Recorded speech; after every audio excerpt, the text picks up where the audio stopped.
A Roma il caso Mastrangeli, a Palermo il caso Venturino, perturbazione all'interno dei 5 Stelle, si addensano le prime nubi. Il vicepresidente dell'Assemblea regionale prende le distanze, accusa il movimento di non avere una precisa linea politica. La frattura però, secondo il gruppo dei grillini all'Ars, avrebbe una diversa chiave di lettura, riconducibile ad una motivazione squisitamente di natura economica e contabile. Venturino, dicono, ha violato una regola fondante, non ha restituito le somme eccedenti i 2.500 euro dell'indennità che percepisce come parlamentare, e anche gli attivisti puntano l'indice contro il numero 2 di Sala d'Ercole.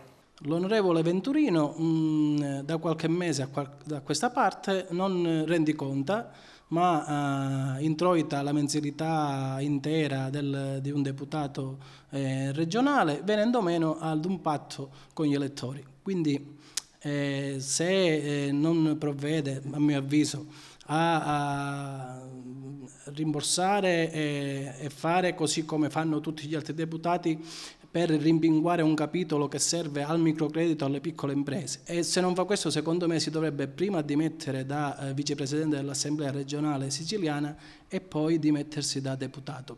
Mi riterrò fuori solo quando riceverò ufficiale comunicazione da parte del movimento, risponde Antonio Venturino, che poi aggiunge: lo stesso capogruppo Cancelleri sa qual è la vera posizione che ho assunto, rinunciando sin da subito all'indennità di funzione e restituendo quanto possibile parte del mio stipendio di deputato.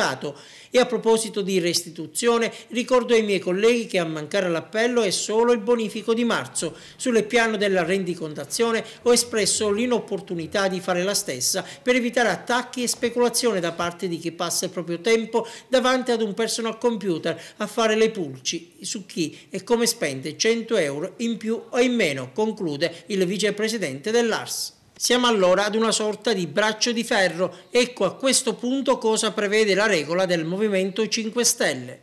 Se non ritorna nei suoi passi, verrà sottoposta alla sua, io spero di no, espulsione a tutti gli attivisti che voteranno, così come saprete per il caso Mastrangeli.